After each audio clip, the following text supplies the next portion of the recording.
Back to our forecast now, you might be noticing your car is still covered in that yellow and green pollen. Yes. I really need to wash my car. Me too. Mine is so dirty right now. We are joined with meteorologist Christian Bridges with letting us in on when allergy sufferers might see some relief. Yes, so I've got the outlook for the summer, and I've also got some tips on the the best days to get outdoors that maybe have lowered allergy levels.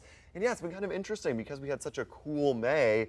It's kind of pushed the pine pollen season a little later than normal. So normally by this point, we're kind of done with that yellowy green pollen you're seeing on your car, but this year a little different because it's been kind of cool. So here's a look at what many of our cars are looking like. I took these pictures last Friday here at the station, and yeah, my car is very much covered in the yellowy green pollen. You can see it there on the cars. So yeah, even this morning I noticed quite a bit of pollen out there coating the cars. So yeah, we've seen this pine pollen that's been quite persistent, and we're also transitioning into summer allergy season, which has different allergens than what we typically see in the spring. So in the spring, March through April, when the deciduous trees, the leafy trees, start to get their leaves or start to begin that process, we see a lot of juniper, poplar, maple allergens. By the time we get into May, we get to maple, birch, and oak.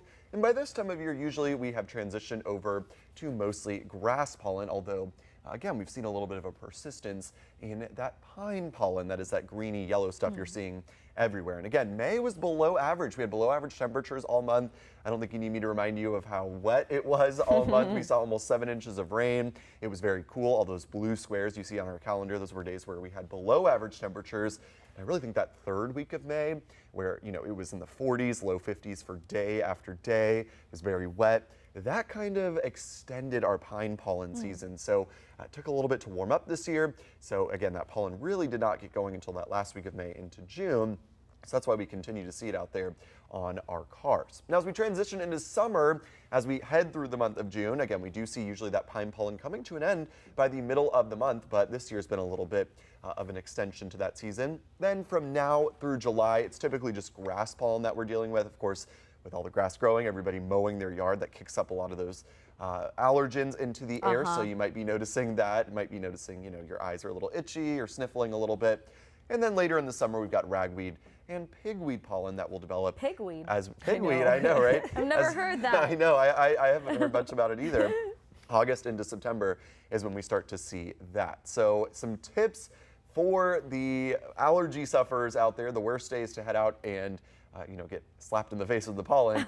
Warm, dry, and windy days, and kind of conversely to what a lot of people think, rainy days actually break down the pollen into smaller particles. So while it's actively raining, you may not notice it too much, but once it dries out, as soon as the rain stops, the pollen can come back into the air, and it's actually usually more numerous because the rain has kind of broken it up. And also, sudden changes in weather. If it's 90 one day, 70 the next, that can also kind of spark a big burst of pollen. So if you are a big allergy sufferer, those are the kind of days you might want to, limit your time outdoors, spend some more time inside, or definitely at least, stock up on the allergy meds and make sure you're taking that Zyrtec on those kind of days. So the rain isn't really helping wash away the pollen as much as I thought. It's actually kind of, I don't know, breaking it up smaller? Exactly, Stephanie. Yeah, so I know a lot of people think that the good job. I'm really impressed, Steph. You got it really well. Yeah, so the days where it rains kind of breaks up that pollen more and can kick more of it up into the air as it makes them into little tinier particles, which can be even more irritating. In fact, the pine pollen usually doesn't irritate people too much because the particles are just so big. But when it rains, it can help to break them down into smaller bits, and that's how we can, sort of get that allergy, suffering going on. These poor allergy sufferers. I know, right? I'm so lucky that I'm not really affected, but I hear people sneezing left and right. Yeah. Oh yeah. And that sounds awful. And there's so much blooming out there right now. There's a lot of pollen out and about. So yeah, if you're still suffering from allergies, it's not shocking this time of year. There's definitely still a lot of allergens around. And if you've got any weather-related questions,